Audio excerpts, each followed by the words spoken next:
La mesa la va a moderar Adolfo Borrero. Como sabéis bien, Adolfo Borrero es presidente de la Comisión de Smart Cities de AMETIC, es también consejero delegado de Alto Consultores, consejero y fundador de Volt Accelerator y Cactus Servicios Energéticos y Business Angel e inversor en Urban Clouds, Bubocar, Hot Wave Hoteles, y es presidente de la Comisión de Smart Cities de COE y de AMETIC, como decía antes, y también presidente de la Comisión de Agenda Digital de la COE andaluza, de la CEA. Así que sin más, tenemos a Enrique Martínez, presidente de Segitur, Isabel Bombal, directora general de Desarrollo Rural, Innovación y Política Forestal del Ministerio de Agricultura, Pesca y Alimentación, a Ángeles Villascusa, directora general de ESRI, y a Alfred Batet, responsable corporativo del área de IoT de Simón. Cuando queráis.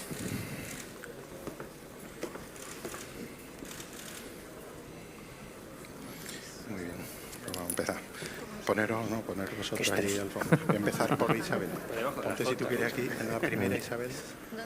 Sí, Isabel Ángeles. Venga, sí. Ya, se echa más chiquito.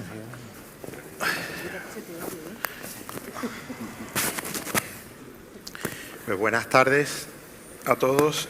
Vamos a dar comienzo a esta mesa que por primera vez se introduce en un evento de AMETIC el concepto de los ODS, lo cual a mí me alegra tremendamente porque llevo trabajando en este tema, sobre todo en lo que concita a las tecnologías de la información y la sostenibilidad.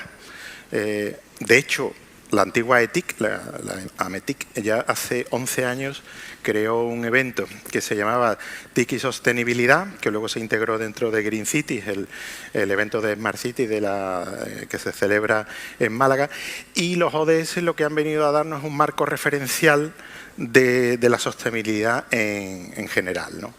Evidentemente han surgido hoy durante diferentes mesas el debate y sobre todo en la mesa anterior elementos de sostenibilidad. Los retos a los que nos enfrentamos son brutales y algunas personas pues piensan que ya es muy complicado que se pueda revertir todo esto, ¿no?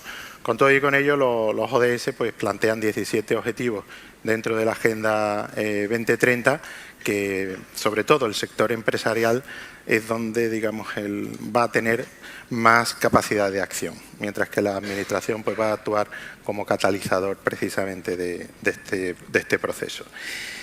En la mesa de hoy pues contamos con dos personas que provienen de la Administración Central del Estado. Tenemos a Isabel Bombal, que es directora general de Desarrollo Rural, Innovación y Política Forestal del Ministerio de Agricultura, Pesca y Alimentación, y al presidente de Segitur, que es bien conocido de todos nosotros, Enrique Martínez, porque coincide con nosotros en muchísimos eventos y no podía faltar en esta edición. Y luego por el sector privado tenemos a la directora general de ESRI España, a Ángeles Villascusa, y por parte de Simón tenemos a Alfred Batet, que es el responsable corporativo de Internet de las Cosas. Vamos a comenzar con una intervención, estimo los 4 minutos, por favor, vamos a intentar respetar los tiempos, en la que, bueno, empezamos con Isabel porque tiene también un poquito de prisa, tiene un tren muy pronto, y me gustaría preguntarle, para que iniciara esta interlocución, qué aporta la estrategia que seguís para la digitalización del sector agroalimentario y forestal y del medio rural a las iniciativas de territorios inteligentes y a los objetivos de desarrollo sostenible. Pues muchas gracias. En primer lugar, muy buenas tardes a todos. Es un placer estar aquí. Lo primero, pido disculpas porque si me ven salir corriendo es precisamente por ese tren que tengo que coger. Dicho esto, intentaré resumir en 4 minutos lo que me dices, más un poco como filosofía. El primero, decir que me complace mucho saber y ver que a lo largo de todo el día hoy se ha hablado de nuevas tecnologías, se ha hablado de digitalización y se ha hablado por primera vez casi o por las primeras veces de medio rural en todo esto, porque muchas veces asociamos las tecnologías, la digitalización y los avances tecnológicos con el medio urbano y no nos damos cuenta de que en España el medio rural ocupa el 84% del territorio y sin embargo solamente acoge al 16,3% de la población, lo cual quiere decir que tiene muchísima potencialidad y que para todos es un deber y es un aliciente el trabajar para que dispongamos de pueblos en ese medio rural que estén vivos, dinámicos, poblados y con condiciones de vida y de trabajo y de empleo atractivas, no solo en beneficio de aquellos que decidan vivir en el medio rural, sino en beneficio de todos los ciudadanos, porque los condicionantes que hay a la hora de tener un medio rural vivo o no tenerlo son determinantes para toda la ciudadanía desde el punto de vista económico, social y medioambiental. Dicho esto, por eso el Ministerio de Agricultura ha decidido lanzar esta estrategia de digitalización que tiene la doble vertiente territorial y sectorial. Territorial precisamente para intentar luchar contra esa situación de España vaciada y aprovechar el potencial y las oportunidades del medio rural, especialmente para los jóvenes, las mujeres y el talento. Hay mucho talento en nuestro medio rural que hay que aprovechar y que hay que intentar que se quede en el territorio. Y por otro lado, para potenciar también un sector agroindustrial, que es la primera rama industrial de este país, que genera 2,6 millones de empleo, que genera una balanza exportadora positiva con más de 107.000 millones de euros de producción y aproximadamente 50.000 millones de euros en comercialización exportadora y, por tanto, para esa doble vertiente. Y dentro de esto, la estrategia, ¿qué es lo que plantea? 3 objetivos estratégicos fundamentales.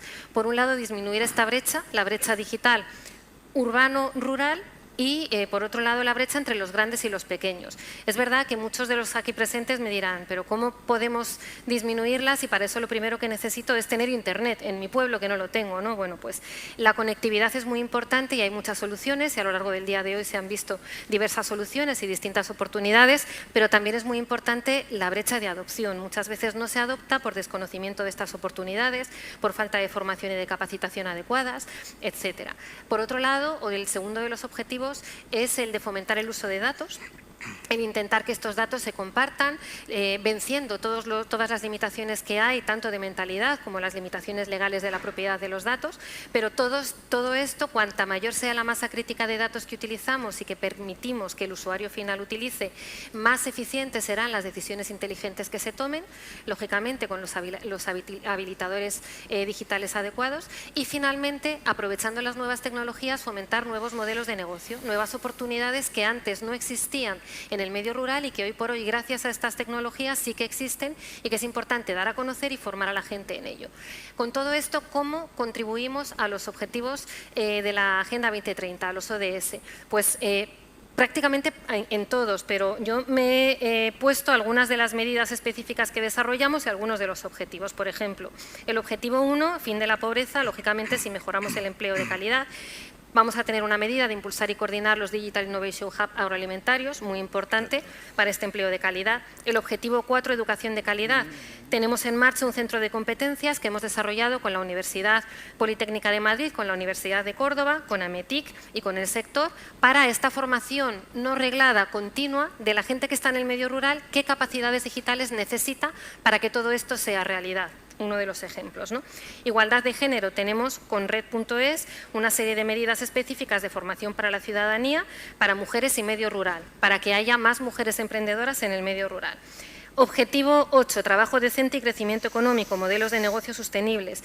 Vamos a licitar una plataforma, existen ya muchas plataformas, pero una plataforma que realmente dé valor añadido para el emprendimiento digital en el medio rural. Objetivo 9, industria, innovación e infraestructura. Esto tiene mucha incidencia en la industria agroalimentaria, por ejemplo, ¿no? Vamos a poner en marcha oficinas de transformación digital en todo el territorio y a formar a formadores que a su vez puedan lograr esa formación mixta en el sector y en las habilidades digitales necesarias para lograr la industria 4.0 y la agricultura inteligente. Objetivo 11, ciudades y comunidades sostenibles. El apoyo a las Smart Villages, totalmente lo que estamos hablando hoy. Las Smart Villages, que no son exactamente los pueblos inteligentes como analogía a las ciudades inteligentes, sino adaptados a la necesidad y a la masa crítica y a la formación y capacitación de los habitantes del medio rural. Producción y consumo responsables, objetivo 12. Lógicamente, la agricultura de precisión contribuye muchísimo porque reducimos el uso de insumos y el uso, por ejemplo, de agua o de materias primas que necesitamos para obtener lo mismo y, por tanto, con la agricultura de precisión logramos una producción mucho más sostenible y también la lucha contra el desperdicio alimentario. En fin, son ejemplos de cómo con esta estrategia contribuimos a todos y cada uno de los objetivos de desarrollo sostenible. Muy bien, la verdad que desde el punto de vista del medio rural estamos encontrando similitudes con lo que se ha desarrollado en el concepto de las Smart Cities, ¿no? Luego entraremos en este tema que yo creo que va a dar una buena conversación. Pues Ángeles, desde ESRI, ¿qué es lo que...? ESRI, que precisamente la E de ESRI es de Environment, o sea, es un sistema de información geográfica que está totalmente internacionalizado, que lo encontramos además prácticamente en cualquier sitio que vaya, mucho dentro de las consejerías de medio ambiente y ministerios y demás. Pero, ¿qué significa en definitiva la sostenibilidad y la Agenda 2030 para una empresa como ESRI? Me has dicho que sea breve y si te digo una frase y lo cerramos. La frase es que sin datos geoespaciales no hay ODS. Esa es, yo os diría, el titular. Porque, a ver, hemos hablado de tecnologías durante toda la mañana. Hemos hablado que tecnologías de IoT, de inteligencia artificial, blockchain, están siendo palanca de la transformación digital que están viviendo nuestras empresas y nuestras administraciones públicas. Pero también se ha comentado esta mañana que principalmente el motor de esa transformación son los datos, pero no los datos tenerlos, almacenarlos, recopilarlos, sino usar los datos y generar conocimiento a partir de esos datos para implementar y mejorar nuestros procesos. Me da igual que sea una empresa privada, que sea la administración pública, ¿vale? Y uno de los retos que realmente la administración, bueno, tú lo has comentado, lleva utilizando este tipo de plataformas durante años. Plataformas para ofrecer servicios de esos datos y cumplir con la política de transparencia que actualmente pues, muchas instituciones llevan a cabo. El problema es que hay que dar un pasito más en esos datos. No solamente hay que recopilarlos, no solamente hay que mantenerlos y asegurar que son correctos y veraces, sino que hay que utilizarlos en definición de nuevos servicios. También se ha comentado por aquí hoy un problema que de verdad afecta a todas las políticas cuando vayamos a aplicar y a implementar, me da igual las tecnologías y todas las estrategias y planes que tenemos, y es el despoblamiento que existe en España. Cuando tú ofreces datos, pero lo ideal es que sean fácilmente utilizables por cualquier tipo de empresa y a partir de cualquier tipo de aplicación. Ese es el paso que nos queda por dar. En esta línea, por ejemplo, nosotros lo que hemos hecho ha sido crear un portal. No nos hemos inventado los datos, hemos cogido los datos del INE, los hemos tratado y es un portal que está sirviendo información geoespacial y estadística. ¿Y por qué lo hemos hecho? Porque queríamos brindar la posibilidad para que cualquier empresa pudiera analizar esos datos de forma sencilla desde cualquier tipo de aplicación. La verdad es que revela información muy importante y va a dirigir muchas de las actuaciones de los planes que como gobierno tengamos que llevar a cabo a lo largo de estos próximos años. En cuanto a los ODS, comentar que suponen también un reto para la propia administración. Nosotros llevamos trabajando con administración pública, tanto local como central, autonómica, bueno, pues años, ¿no? El reto que va a suponer es que se van a tener que ejecutar nuevos planes directores, planes que son transversales y que se alimentan de datos que provienen de diferentes fuentes de información. Bueno, pues aquí el rol o el papel del dato geoespacial es básico porque ayuda a la consolidación de esa información, ayuda a la interpretación de esa información y, sobre todo, ayuda al seguimiento y a la difusión de la misma. O bien dentro del marco de la política de transparencia de datos o bien como fuente de información para iniciativas empresariales que antes hablábamos que localmente y en el ámbito rural se precisa y se requiere. Ejemplos o iniciativas, las mejores, las de nuestros clientes.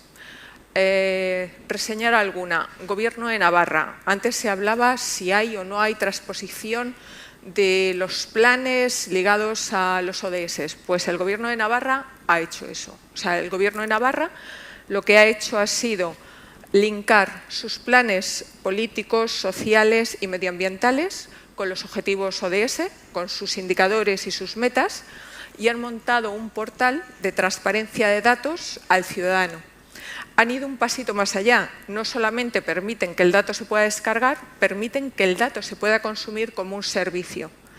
Y bueno, ofrecen incluso modelos, ¿vale? Modelos predictivos más avanzados para aquellas empresas locales que los quieran utilizar y poder hacer análisis de sus negocios, ¿no?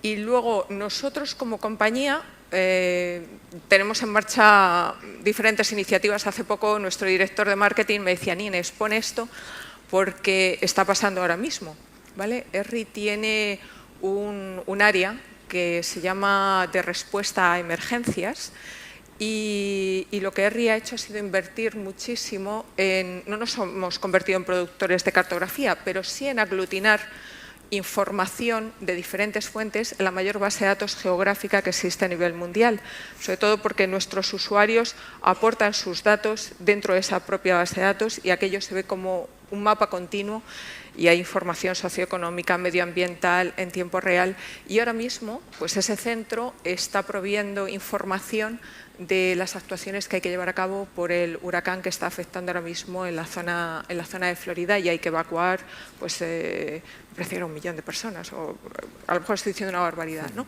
Pero ese es el resumen de las cosas que hacemos. La información geográfica es básica para poder actuar.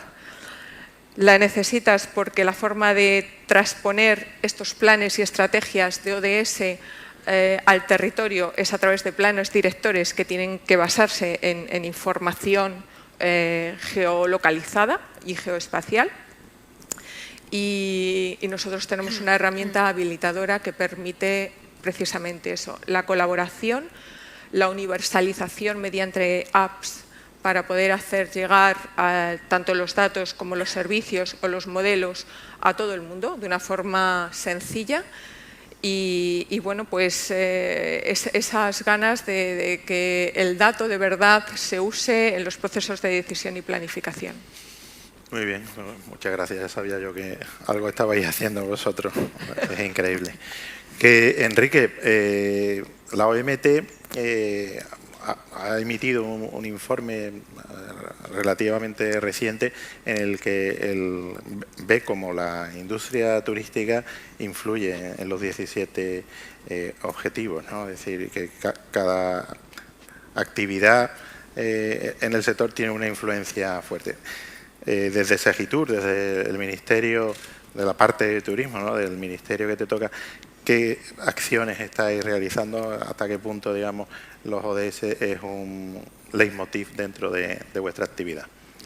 Bueno, muchas gracias por la invitación. Cada año lo hacéis mejor, Paco. El año pasado con Teresa, este año contigo, y es un gusto estar aquí una vez más, ¿no? Lo primero que tengo que decir es que me siento muy cómodo trabajando con objetivos, porque, por ejemplo, el domingo pasado yo me compré un colchón y cuando fui allí la señora me vendió uno de viscoelástica, y eso es lo que se inventó proponiendo un objetivo a la industria. Hay que llevar hombres a la luna, de que vamos a hacer los trajes, no una subvención a la industria de colchones. Se generan objetivos para cosas que no existen y la gente es capaz de generar esas cosas. Esto no se trata de incentivar un poquito más de lo que hay, sino de meterse en esa cosa azul, porque la otra que hay a la otra esquinilla, que no me acuerdo, estaba en la esquina izquierda arriba, esto a mí me parece que ya tenemos una política nacional magnífica, que es la Lotería Nacional, ¿no? Es generar cosas que a un tío le toca, se hace millonario, pero en fin, no creo que deba ser un objetivo público. Creo que donde deberíamos estar es ahí, ¿no? Entonces los objetivos tienen esa capacidad de estructuración, ¿no? Y antes de entrar en los temas de turismo, que tendremos ocasión, lo que creo que hay que señalar es que esto va mal.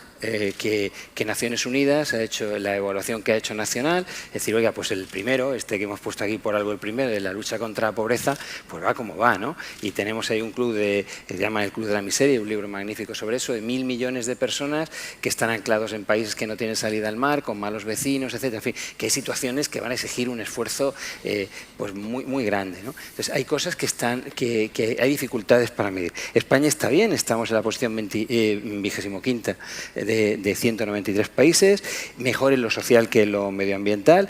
En 36 ciudades no hay ningún rojo y en 46 solo tienen un rojo, algo que no cumplen nada, y estamos en una ciudad como Santander, que de los 5 colores posibles tiene 4 verdes, ¿no? En el ODS 7, en el 13 de lucha contra el cambio climático y en el 14 y el 15 de flora y fauna marina y flora y fauna terrestre. Por tanto, estamos en un sitio con 4 verdes y por tanto, qué mejor sitio para hablar de esto, ¿no? ¿Cuál es el problema de los datos, ¿no? de cómo medir esto antes de entrar en turismo o en cualquier otra cosa, ¿no? Pues que por ejemplo, el ODS 1, el de pobreza, pues que ahí sabemos que hay un predominio en las zonas costeras, en las zonas más turísticas. Bueno, ¿a qué se debe eso? Y sugiere este informe que se ha hecho, hacer un informe del AROPE famoso, territorializando los datos. Es importante, no habría georreferenciación de nada si allí no hubiera nada produciendo cosas. Por tanto, es lo que está produciendo el dato, es lo que georreferenciamos, ¿no? En el hambre, por ejemplo, pues en España diferencias entre norte y sur, faltan datos sobre malnutrición y obesidad. En la igualdad de género, salvo Bilbao, que tiene un verde, pues el resto de la gente está midiendo basándose en denuncias, y el índice de igualdad, por ejemplo, propuesto por el gobierno vasco, que es más complejo, apenas lo usa nadie. En el ODS 8, el empleo turístico, hace falta un análisis de qué pasa ahí. En el 11, ciudades sostenibles, pues, y así podríamos seguir con casi todos. Y hay 3 conclusiones que son, primero, sobre cómo estamos midiendo. Tenemos 3 problemas graves en objetivos que son de infraestructura para el crecimiento económico y para la integración social, que aparecen en posiciones bajas en nuestro país y que afectan lógicamente también al turismo, que son el ODS 9, industria e innovación, algo que deberíamos reflexionar aquí, estamos mal. El ODS 10, desigualdad, en el que no se mide, y el ODS 11, ciudades sostenibles, que con el esfuerzo brillante que se ha hecho con la nueva agenda urbana, hay que reivindicar algo que durante mucho tiempo no estuvo de moda, que es una ciudad compacta, como se ha dicho a lo largo de estos días aquí, ¿no? Ahí hay 3 puntos de área. ¿Qué cuatro cosas necesitamos para que las cosas vayan bien, ¿no? Tener datos robustos a nivel local. Desde que soy pequeño y me dedicaba a esto del desarrollo local, todas las veces que ibas a hablar con los alcaldes no tienen datos de nada. Yo recuerdo alguna cosa tragicómica de un alcalde dirigiéndose a lo que entonces llamaban gobernadores civiles, porque tenían un problema enorme de inseguridad, y venirse muy contento porque le habían dado un plan contra los alunizajes piloto. Irse muy contento para su pueblo, llamar por teléfono y decir, oiga, que ya he conseguido algo, nos han dado un plan para los alunizajes, y decir a la policía municipal que les parecía magnífico, pero no habían tenido ninguno, por tanto que el éxito iba a ser total, ¿no? Bueno, pues tengamos datos para responder a nuestros problemas. Segundo lugar, no existe un único problema de desigualdad, ni un único problema. Las mujeres, los hombres, la gente pobre, la gente que vive en unos sitios en el medio rural, en el medio urbano, tiene problemas distintos que exigen soluciones distintas, por tanto no hay soluciones mágicas. Y luego, en tercer lugar, hay que promover el aprendizaje, el que todos estemos dispuestos a aprender de los demás, a conocer experiencias, porque el riesgo es el quedarse en las buenas experiencias de campanario que no tienen capacidad de tracción industrial. De lo que se trata es de convertir esto en algo que cuando lo inventemos haga España líder en turismo, no solo en competitividad, que ya lo somos también, sino en políticas públicas turísticas y en industria turística, ¿no? Y finalmente, promover la cooperación. El reto, como se ha dicho muchas veces, es público-privado, es de todo, porque es tan caro lo que hay que hacer, tan costoso, que va a ser muy difícil. Y finalmente, antes de entrar después en el diálogo en otras cosas, el hacerlo todo con muchísima modestia, ¿no? Todos los que estamos aquí y estáis aquí sentados, sentadas, lo estamos porque estamos en una cosilla que tiene unas placas tectónicas que se mueven, eso dio lugar a que se formara el Himalaya, el canal de Indonesia y el Rif, y ahí surgió la ruptura de un medio ambiente estable, que adaptarse al mismo exigía inteligencia, porque no bastaba con la capacidad de selección natural. Todos los que se reclaman darwinistas deberían informarse un poco de que esto ha sido una construcción humana. Y por cierto, el mercado, hasta donde yo sé, no existe. De hecho, son distintos en cada país porque son instituciones que creamos las personas. Es todos los que dicen, además, que es una cuestión de dinero, que se ha dicho varias veces a lo largo del día. El problema de educación de España es que no se gasta el 5% de no sé qué en no sé qué. O sea, que si usted dice mañana por ley, oiga, que ya no gastamos el 5% el año que viene, ¿se resuelven los problemas? ¿De verdad? ¿El problema de la universidad se resuelve gastándose lo que se gasta no sé quién? No, no, porque hacen falta otras muchas cosas. Y casi nunca hablamos de las cosas. No se trata de hablar del qué, que están ahí, los objetivos, sino el cómo vamos a medir ese qué, cómo lo vamos a identificar, y el cómo lo vamos a hacer. ¿Qué supone hacer las cosas como las hacen los portugueses? No cuánto se gastan los portugueses. Muchas gracias, Enrique. Bueno, tenemos a una empresa que tiene una gama de productos amplísima, muy centrada evidentemente en el sector de energía, y me gustaría saber, Alfred, qué hace tu empresa con los Objetivos de Desarrollo Sostenible, y que supongo que hará mucho. Sí. Buenas tardes, gracias Adolfo, gracias a Ametic por la oportunidad otra vez de estar aquí otro año. Estamos encantadísimos. Bueno, desde Simón, para resumirnos en esos 4 minutos, que alguien se ha excedido un poco más. En tu honor. No valoras. Enrique, no es broma. Nosotros actuamos, nuestro core business actúa en 3 pilares, ¿no? Uno que es el residencial, que hace referencia a los hogares. Luego el segundo pilar son lo que llamamos workplaces, o sea, lo que hace referencia a terciario, que ahí pues englobamos pues oficinas, sector hotelero, etcétera. Y luego el tercer bloque serían ciudades, ¿no? Lo que es la ciudad.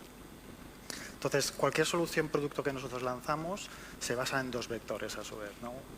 Uno es diseño y la otra es innovación, ¿vale? Son 2 vectores que tradicionalmente Simón es una empresa centenaria, siempre ha tenido estos 2 vectores, pero sí que es importante mencionar que hace 5 años se hizo una reflexión estratégica importante, un poco de la visión de la compañía, ¿no?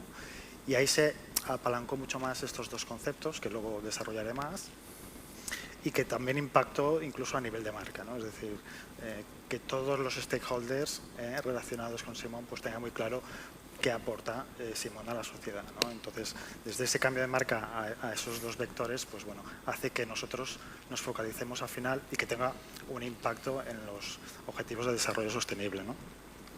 Por ejemplo, hablábamos antes, ¿no? Pues bueno, Isabel le ha repasado todos, yo no lo repasé todos, pero sí que es verdad que al final impactamos, ¿no? Pues en la meta 11, ¿no? En ciudades, comunidades sostenibles, o meta número 8, meta número 9, ¿no? En el nivel de trabajo, crecimiento económico. Antes hemos hablado de innovación azul, ¿no? Que son industrias, hemos hablado de industria, antes hablamos, Enrique también mencionaba industria. Industria es un sector muy potente donde impacta, ¿no? Genera el doble de empleos en otros sectores, ¿no? Quiero decir que ahí si queremos impactar en crecimiento y sostenibilidad económico, ¿no? Pues es muy importante, ¿no? O incluso a nivel de meta 4, ¿no? Que es educación, ¿no? Pues formamos, participamos en todos los entes formativos, incluso a través de nuestra fundación, ¿no? En países en vías de desarrollo, ¿no? Para facilitar pues, la formación profesional o las infraestructuras necesarias para que puedan tener una formación adecuada y un desarrollo adecuado, ¿no? ¿Sí? Bueno, te has acotado perfectamente. Si quieres alguna aportación más. Bueno, vamos a pasar al turno de preguntas. No sé si desde el público queréis hacer alguna a través del sistema, pero vamos, está abierto ahora mismo ya el plazo para hacerlo. Las políticas que se están siguiendo desde agricultura, que están muy vinculadas al medio rural, evidentemente, digamos, han tenido una relación importante con lo que hemos venido construyendo en el Plan Nacional de Territorios Inteligentes. Me gustaría que nos dijerais, tanto de la parte de políticas como la parte también empresarial, cómo veis esta el gap que existe evidentemente entre lo urbano y lo rural, y qué se puede hacer desde lo público y qué desde lo privado estáis viendo como aplicaciones directas para resolver este gap que incide directamente con varios de los ODS. Si queréis, Isabel. Sí, bueno, en realidad yo creo que lo fundamental, lo hablábamos antes en alguno de los corrillos que hemos tenido comiendo, que muchas veces en el mundo rural no se han hecho más cosas quizá por falta de conocimiento de interlocutores. Muchos de los compañeros con los que estamos ahora trabajando en el ámbito de la estrategia, porque el éxito de nuestra estrategia es que no es nuestra, sino que es de todos, y al final hay aportaciones de todo el mundo. Lo que estamos haciendo es intentar utilizar o capitalizar en el mejor sentido de la palabra, aparte de nuestras iniciativas propias como agricultura, las iniciativas que otros ya tenían en marcha, como la Secretaría de Estado de Avance Digital, el Ministerio de Ciencia, el Ministerio de Educación, el Ministerio de Industria, o sea, cada uno de los apartados, ¿no?, de los ministerios con estas competencias, para atraerlo al medio rural, porque como he dicho antes, no es exactamente reproducir lo que hay en el ámbito de la ciudad, en el ámbito del pueblo, para entendernos. Entonces, muchas veces es buscar esos interlocutores y generar ecosistema, es decir, poner en contacto a los que tienen la capacidad de hacer cosas con aquellos que lo demandan, pero que nunca se han encontrado porque no han tenido la posibilidad. Y esa es una de las actuaciones que nosotros ahora mismo llevamos un año haciendo con mayor intensidad y nos está dando resultados interesantísimos, porque vemos, como he dicho antes, que talento y capacidad y ganas de innovar en el medio rural hay muchísimo, ideas hay muchísimas, y por otro lado, recursos e iniciativas públicas también hay muchísimas, tanto en el ámbito de la Administración General del Estado como de las comunidades autónomas y de los propios ayuntamientos. Por tanto, al final se trata de generar esa unión, esa conexión, que a veces es lo poquito que falta para que esas oportunidades y esas demandas se junten.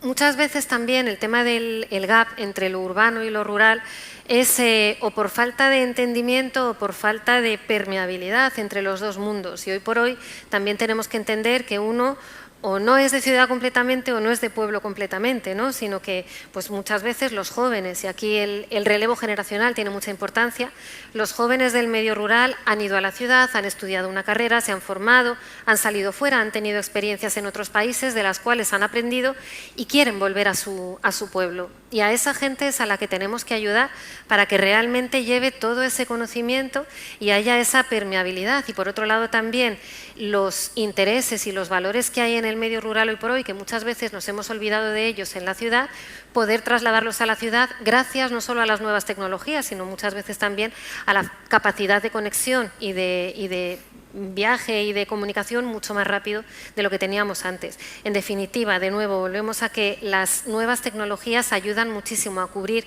ese gap, pero lo que tenemos que hacer es desarrollar, esto ya hablo como policy maker, ¿no?, como administraciones públicas, desarrollar políticas que realmente fomenten esta interrelación entre lo urbano y lo rural, porque es la única forma de mantener vivo lo rural, y no desarrollar políticas que fomenten la polarización y tener núcleos urbanos cada vez más densos, más poblados, y núcleos rurales cada vez menos poblados y que se utilizan casi como un parque temático a donde ir los fines de semana o los veranos. Eso es lo que tenemos que abolir. ¿Alguna opinión de la mesa? Desde el punto de vista de empresa y concretamente en el ámbito en el que nosotros nos movemos, bueno, pues el hacer accesible la tecnología a cualquier tipo de usuario, esté en un entorno urbano o rural, pues creemos que es vital. Entonces, los nuevos modelos de nube y el consumir la tecnología como un servicio, pues dan las posibilidades que el que está en su casa en el pueblo de Almagro pueda estar haciendo pues las mismas análisis que alguien que está en Silicon Valley, ¿vale? Ese es uno de nuestros primeros puntos de interés, que va asociado a lo que es el desarrollo de software, ¿no?, y a facilitar con esos modelos en la nube la interoperabilidad, en este caso y en el ámbito de los ODS, de los diferentes agentes que tienen que interactuar y trabajar con los mismos datos. Y luego, desde el punto de vista local y aquí en España, antes lo comentábamos fuera, pero gran parte de lo que define nuestra política es estar muy cerca de nuestros usuarios. Y la mejor manera, porque nosotros no tenemos un equipo ilimitado de gente, es apoyarnos muy mucho en emprendedores, en empresas pequeñas, locales, y en partners muy locales que sean capaces de verdad de hacer esas implementaciones locales o facilitarles la tecnología para que donde existe ese conocimiento sectorial, bien se trate de agricultura o bien se trate de dar un servicio de movilidad a un ayuntamiento pequeñito, pues lo puedan ejercer, ¿vale? Y la otra línea que también ha salido y que es básica es la formación. O sea, cada vez existen más posibilidades de formarse, no todo está arreglado, no todo cuesta. Como compañía lanzamos muchísimos programas que están dentro del ámbito de formación sin coste online y que permite a cualquiera formarse en este tipo de tecnologías y llevar a cabo proyectos que resuelven realmente problemas, los mismos problemas que se resuelven para una urbe grande. O sea, pues yo creo, como ha dicho Isabel, que es un problema de relaciones, ¿no? El cómo concibes eso como parte de ti, porque la ciudad es imposible sin el campo, tu seguridad alimentaria, tu agua, tu aire, todo viene de ahí. Entonces, si no se establece esa relación de respeto, de necesidad, de reconocimiento de la función que cada uno cumple, pues las cosas van a ir mal, ¿no? Y es en lo que hay que esforzarse. Y luego superar, además, tener políticas que fomenten esa relación. El problema es de infraestructuras, sin duda, hay un problema de infraestructuras, ¿no? Pero hay además con visiones muy distintas. Cuando uno se sienta con los operadores, allí no hay ningún problema. Cuando se sienta con los de los hoteles rurales, hay todos. Cuando los juntas a los dos, pues parece que hay, desde que uno no sabe instalar, que no hay tejido capaz de ponerte bien esto, que el otro, hay soluciones de radioenlace que si tú las supieras te las pondría. O sea, que es un mundo, una vez más, de poner a la oferta y la demanda a dialogar, ¿no?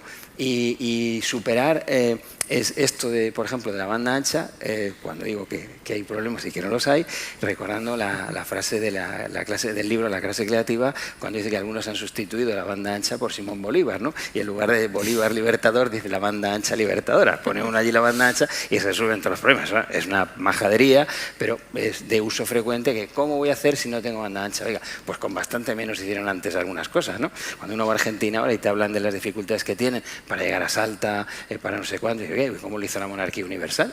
Lo dio en 2 días y eran más grandes todavía, ¿no? Bueno, pues que se pueden hacer cosas sin eso, teniendo claro qué se hace, ¿no? En el caso del turismo, el tropismo que ha guiado las políticas turísticas en el mundo rural ha sido el de los hoteles, ¿eh? Eso viene de una política que hizo la Dirección General de Agricultura, Capacitación Agraria se llamaba entonces, con turismo, que se llama Vacaciones en Casas de Labranza. Y era que daban una subvención, una ayuda, precisamente para que la gente se quedara en el mundo rural.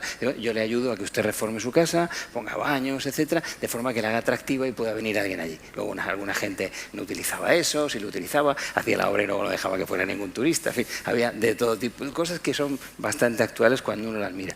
¿Qué enfoque hemos encontrado por ahí que estamos dándole vueltas a cómo contribuir? Y en con la comisionada del reto demográfico hicimos algún avance en ese sentido.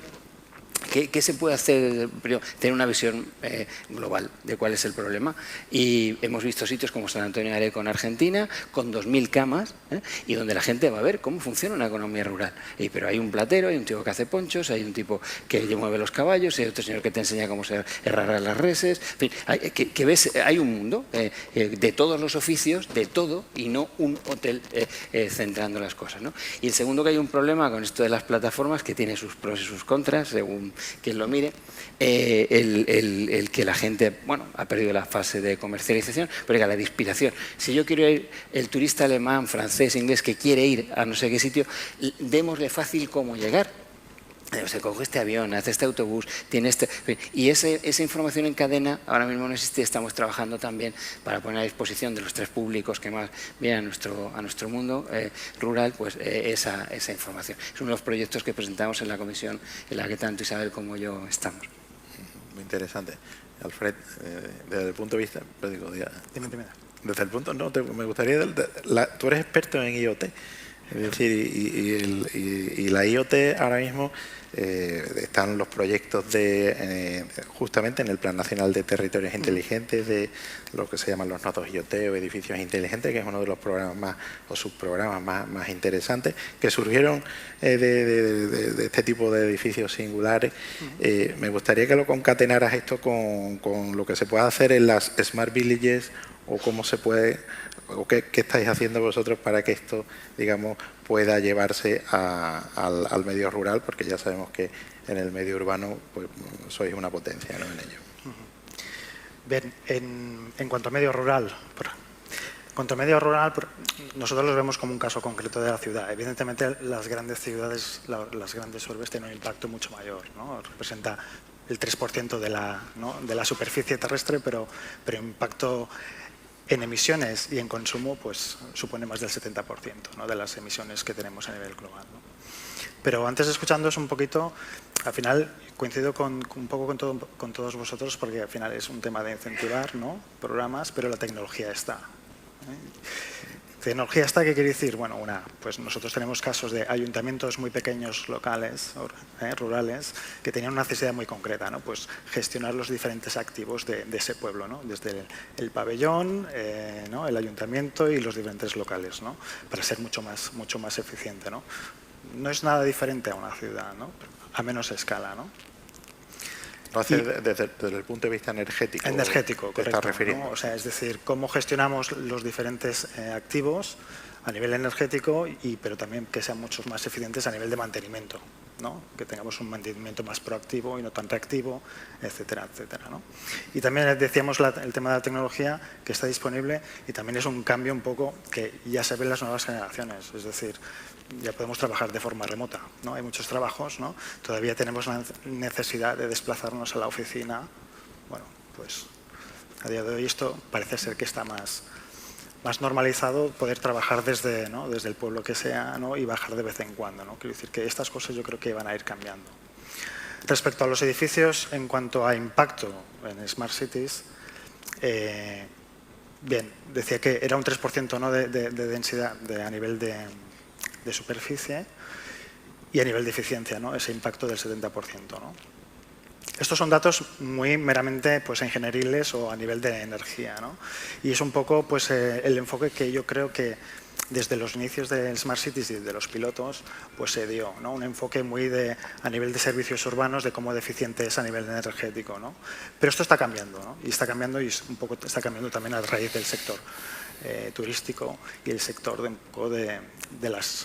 plan territorial, ¿no? ¿Y esto qué quiere decir? Bueno, pues a día de hoy, con la tecnología que ya tenemos, podemos simular qué impacto tiene, ¿no?, la planificación de una ciudad, de los diferentes servicios o edificios.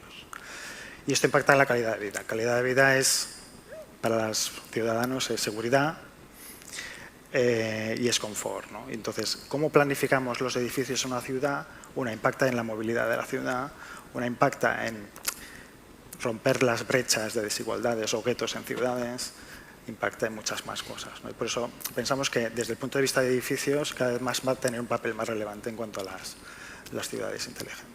Yo subrayaría además que España es única porque es el primer país en el que descubrimos que las ciudades tienen edificios, ¿eh? Cosa que es curioso, pero era hasta hace poco era desconocido, no estaba dentro de... nadie lo había metido en la ecuación, y lo metimos diciendo que el edificio tiene que ser una antena de eso, de los servicios públicos, y es una de las novedades que creo que se han aportado desde España. Hay una pregunta desde el público sobre la colaboración público-privada, ¿no? Está claro que desde el sector de energía, pues, y hay muchos fondos ahora mismo precisamente, ¿no?, para coinvertir. Desde las administraciones es la pregunta más específica, ¿qué se está haciendo precisamente utilizando la ecuación público-privada para el beneficio o el cumplimiento de los objetivos de desarrollo sostenible? Pues yo, por citar alguna de las cosas que no he citado todavía, aunque he dado muy breves pinceladas de algunas de las medidas que estamos poniendo en marcha con la estrategia de digitalización, diré una de las más características que nos han definido y que está cambiando bastante el ámbito del medio rural a pequeña escala, pero reproduciéndose mucho, y eso es lo significativo, que es el tema de los proyectos innovadores. Hay una iniciativa que se denomina Asociación Europea por la Innovación en la Unión Europea, que se gestiona a través de los fondos de desarrollo rural, y esto permite hacer una colaboración público-privada para innovar desde lo pequeño en las necesidades reales de la gente que vive en el medio rural, porque le permite, sin establecer un gran consorcio, ni una sociedad anónima, ni nada, simplemente unirse sin ningún tipo de figura legal adicional a alguien que desde el punto de vista del mundo científico o tecnológico le pueda aportar una solución, lo que hemos hablado antes, juntar al que tiene el problema con el que puede tener la solución y poder desarrollar un proyecto innovador, de tal manera que muchas veces la reticencia en el medio rural es el tiempo que inviertes en un posible proyecto innovador que entraña un riesgo, porque luego puede que la solución no sea viable, y el salto que tienes que dar en todo el proceso de redacción del proyecto hasta que lo presentas a una convocatoria al uso tradicional de proyectos innovadores. En este caso, se subvenciona al 100% la redacción del proyecto y ese tiempo que está trabajando la gente que vive en el medio rural con la gente del mundo científico o tecnológico, y una vez que ese proyecto está redactado, ya la puesta en marcha tiene una colaboración público-privada con un porcentaje de financiación, un porcentaje de subvención elevado, pero con una parte que también tiene que aportar el mundo privado. Y esto hace que se involucren las dos partes, que haya interés por parte del ámbito científico en desarrollar proyectos que sean realmente útiles y la puesta en marcha en el territorio, porque si no, no tienen el dinero, y se dan soluciones que luego la única condición para aportar esa subvención es que luego se puedan reproducir y los datos sean abiertos y las soluciones puedan llegar a muchos más usuarios que igual inicialmente no han participado en el proyecto. Es uno de los muchos ejemplos que hacemos, pero que es interesante porque está, como digo, a pequeña escala, reproduciendo muchas veces innovaciones y está cambiando tanto la mentalidad como el ámbito de la innovación en el medio rural. Este año hemos sacado una convocatoria de 25,5 millones de euros, el año que viene sacaremos otra, habíamos sacado otra anteriormente, bueno, pues es interesante. Sí. ¿Algún comentario sobre la colaboración? La pregunta iba para ti, Enrique, ya, el que la ha emitido, pero bueno. Yo creo que es que solo las cosas se pueden hacer en cooperación, es que si no hay ninguna otra forma de hacerlo, porque nadie tiene ni los recursos, ni la capacidad, ni el conocimiento para hacer nada solo, ¿no? Ni el poder público, ni el privado, ni nada. Cuando decía al principio del tema del dinero, al que tantas veces se dice no hay dinero, si hay dinero, me acordaba cuando se redactó el Plan Avanza, que nuestro amigo Alcolea recordará muy bien, que todo, bueno, se puso más dinero que nunca, etcétera, etcétera, pero en la planificación de aquel proyecto se hizo cuánto es el gasto total TIC de la administración, y el conjunto de las administraciones autonómicas, locales, nacional, nacional son todas, central, era el 8%. De eso la Administración General del Estado era el 4%. De eso lo que era medio... En fin, datos, dineros que uno podía mover, era un 2. Al final, por mucho que tú duplicaras eso, ¿qué estabas duplicando? Nada. Por tanto, el propósito de una política pública no es meter más dinero, que por supuesto que es necesario y viene bien. El propósito es que todo el mundo lo meta. Un 2% del total del gasto TIC del país es mucho, un 10% del 2% es sin duda un gran esfuerzo, pero es insuficiente. Por eso lo que dice Isabel de cambiar las relaciones, ¿no? Y yo metería el punto de urgencia, ¿no? El que esos proyectos que tienen que aflorar del mundo rural en un enfoque que yo creo excesivamente europeo, creo que tenemos más dificultades que ellos, cae sobre una población masculinizada y envejecida. Yo no veo un tipo de 60 años montando una quesería, tengo mi edad, por cierto, aunque estoy estupendo, montando una quesería, ¿no? Porque te quedan 4 años para jubilarte.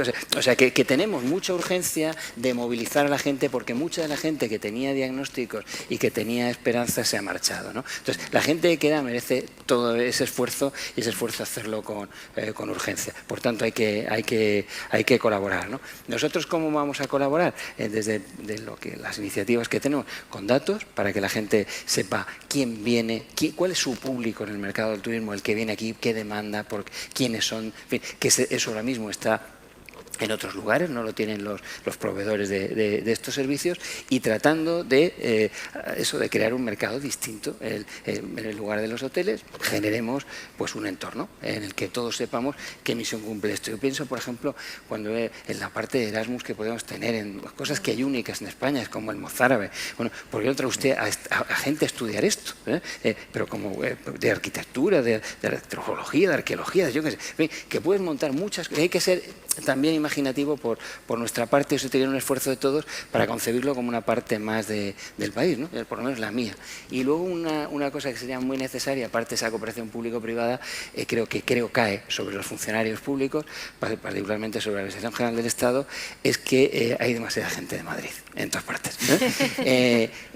Esto no es un chiste, ¿no? Es que hay mucha gente que no se imagina ¿qué es esto? ¿Cómo vive esta gente? Entonces, esa empatía no la desarrollas, y en alguna ocasión que estaba en alguna interministerial de aquella de temas forestales, de incendios y catástrofes, veías que iba allí la unidad militar de emergencias, aquello se extinguía el incendio magníficamente, todo el mundo contentísimo, todo felicitaciones, y llegaba la hora de indemnizar al respetable, ¿no?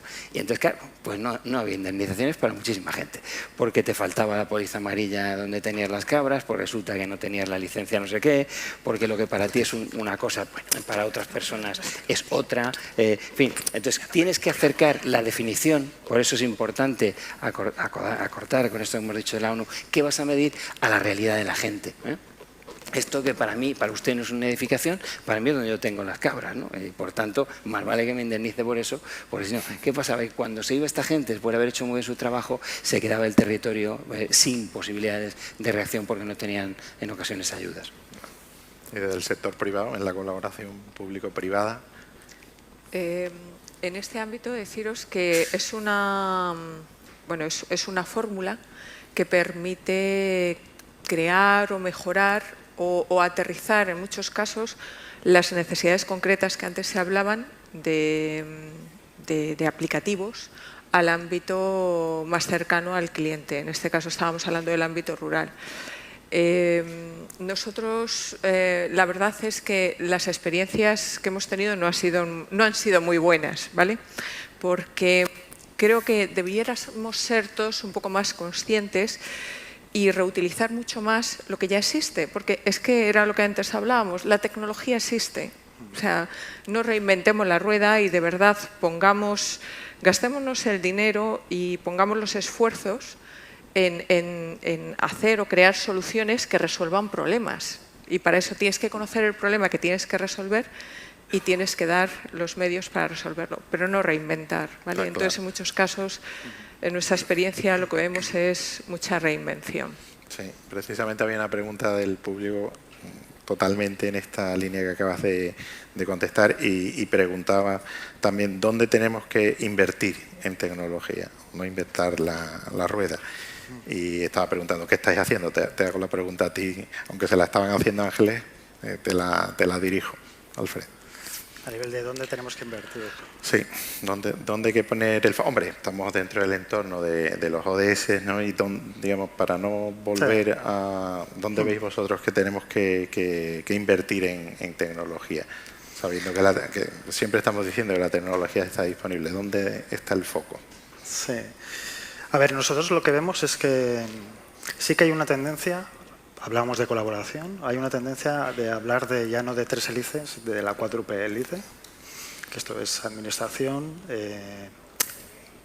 empresa, universidad y ciudadanía, ¿no? Entonces lo que estamos viendo mucho es, la administración local tiene unas necesidades donde quiere que el ciudadano participe, lo que es la participación ciudadana, pero no tiene muy claro tampoco qué hacer, ¿no? Hablamos de las Smart Cities, ¿no? ¿Dónde invertimos? Pues ellos necesitan tener una plataforma también abierta para incentivar esa participación, ¿no? Es decir, al final lo que quiero decir es que tenemos que invertir en esas necesidades que realmente hemos detectado y que realmente tienen un impacto grande. Y esto con la administración, nosotros lo que estamos viendo es realizar una aproximación, que decía Ángeles, que a veces es complicada, porque hay pues, unos hilos o hay unos hábitos o hay unas inercias instauradas, pero que hay que romper con pequeños pilotos o pequeños casos de uso, donde tienen un impacto a corto plazo. Dentro de esta participación, nosotros lo que vemos es, evidentemente, en crear un ecosistema, ¿no? Y antes hablábamos, ¿no? del nodo IoT y la plataforma de ciudad pues como pegamento clave para unir, ¿no? edificios y ciudadanía, ¿no? para crear un diálogo bidireccional entre el ciudadano y la propia ciudad. Ciudadano, propia ciudad y las propias compañías que participan dentro de ese entorno. ¿no?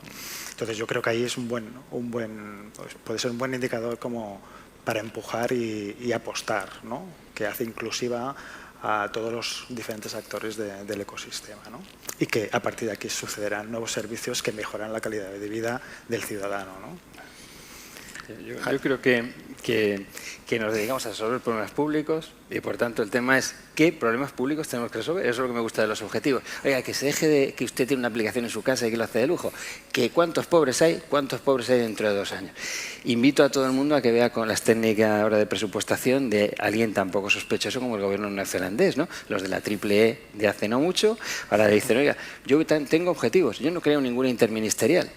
Hay que hacer esto. Dentro de 1 año usted viene y me dice en cuánto lo han mejorado. No que se han reunido 30 veces, que yo ya lo hago, porque muchas veces la técnica, digamos, de broma, ¿no? Es que nos reunimos, le ponemos un nombre distinto y resulta que ya lo estábamos haciendo todos, ¿no? Y digo, pues no, ¿qué ha pasado fuera, no? Entonces, poner el foco en qué pasa fuera es importante y saber que eso, que resolvemos problemas públicos, no desplegamos tecnología. ¿Los problemas se han resuelto o no?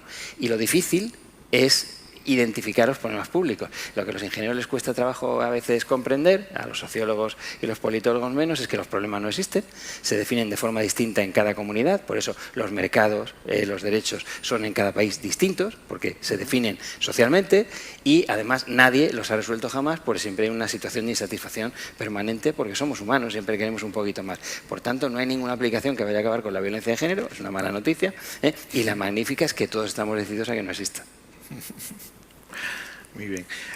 Hablábamos antes y alguna de las preguntas del público también está viendo que organismo público, digamos, hace esta interrelación, ¿no? entre lo urbano y lo rural. Y comentábamos anteriormente ahí cuando estábamos preparando la sesión el rol que pueden jugar las diputaciones. Entonces me gustaría saber vuestra opinión de la tan debatida utilidad de las diputaciones y bueno, que hay un papel que, vamos, desde mi punto de vista creo fundamental, pero quiero oír vuestra opinión.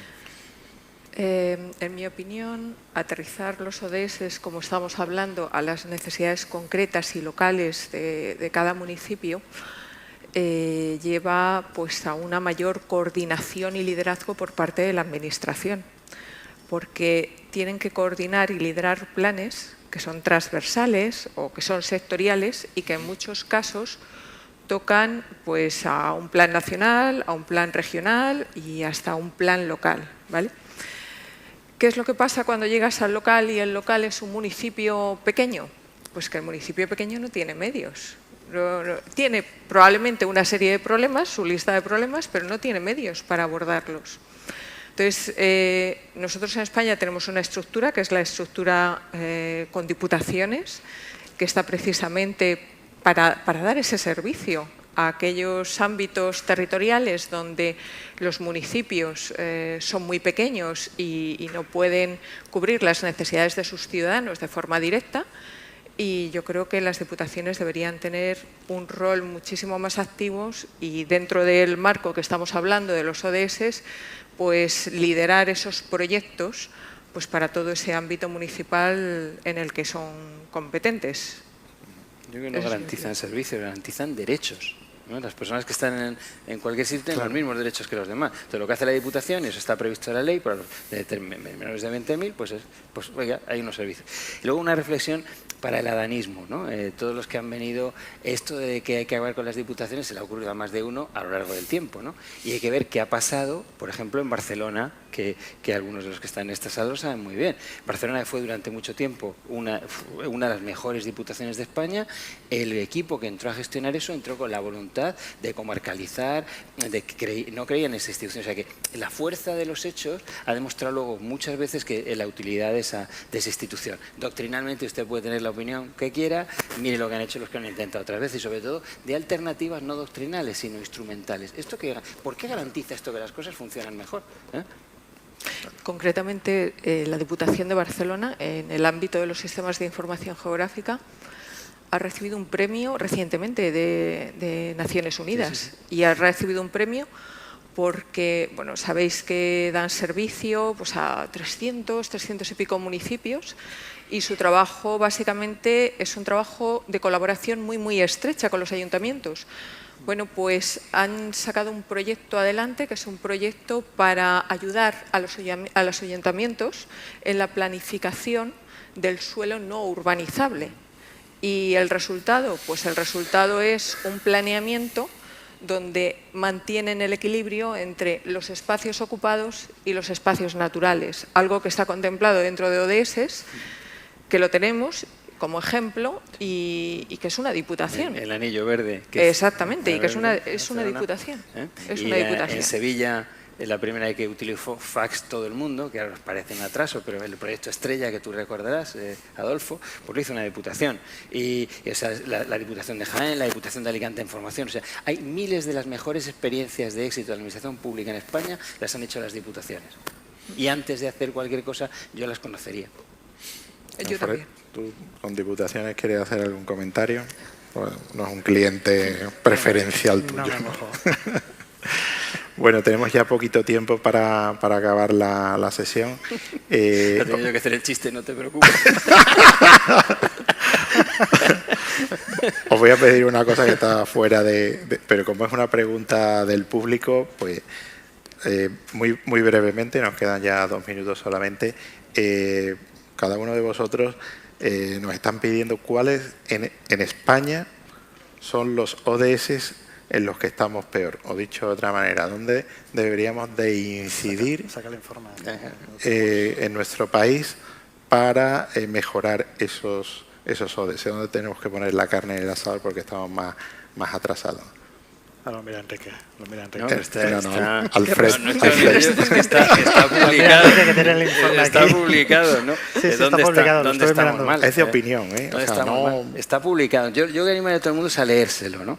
Bueno. Y a leer que todo esto que todo el mundo hablamos de la calidad de vida, oiga, eso se puede medir. Y hay un informe del gobierno francés con los premios Nobel. Y Sí, pero Enrique, está muy bien medido a nivel país porque los indicadores Claro. que hay son... Sí, pero a nivel empresarial, por ejemplo, no existen porque cada empresa tiene una forma de hacer negocio diferente y es muy complicado traer los indicadores ODS al mundo empresarial. Está habiendo esfuerzo, como sabéis, pero es francamente muy complejo. La pregunta no va por ahí, va desde vuestra perspectiva personal y desde la empresa en España, ¿dónde veis que tenemos que incidir para las mejoras de ODS? A ti, Enrique, te dejo lo nacional.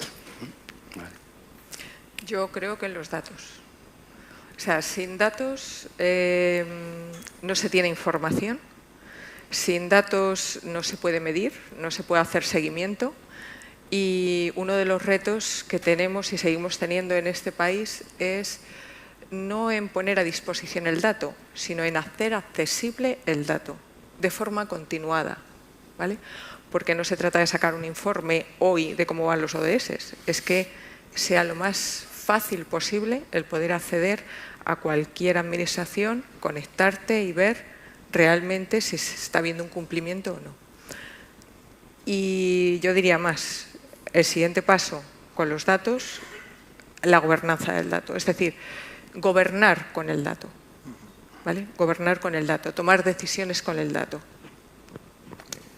Alfred. A ver si simplificamos los objetivos de desarrollo, que serían las 5 P's, dicen, ¿no? Que es paz, prosperidad, personas, planeta y partenariado. Yo diría el partenariado. Es decir, cuesta, ¿no? Somos, ¿no?, un país que nos cuesta colaborar, ¿vale? Entonces, partenariado en los ODS tiene un espectro muy macro, ¿no? Pero desde, ¿no?, los pactos sociales de Naciones Unidas viene a decir que no, desde el individuo al colectivo, ¿no?, tiene que participar en estos objetivos, ¿no? Bueno, desde la empresa, ¿no?, yo os diría que es la parte de partenariado, ¿no?, que es la colaboración, ¿no?, que dentro de este, ¿no?, ecosistema o incluso a nivel de datos, ¿no?, cómo compartimos todo esto, ¿no?, datos u otras cosas, ¿no? Totalmente de acuerdo. Y Enrique, Que por finalizar. Que hay un problema general de datos, que no tenemos datos, que se miden las cosas con aproximaciones, que medimos lo que podemos medir y lo que hay que tener que medir, en fin, que hay que darle una vuelta a eso y aterrizarlo bien. Y lo que se dice que hacemos, donde estamos peor en lo que es estudiantes, el ODS 9, que es industria e innovación, el 10, que es el de la desigualdad, y el 11 de ciudades sostenibles, a pesar del esfuerzo de la nueva agenda urbana que todo el mundo ensalza mucho. Porque vamos, que hay. Yo animaría a leerse ese informe para ver qué estamos viendo cuando estamos con tanta seguridad hablando de algunas cosas. Está claro. Bueno, pues muchísimas gracias por vuestras intervenciones y muchas gracias al público por haber estado. Tengo una lista de preguntas todavía pendiente importante, o sea que muchísimas gracias por vuestra colaboración.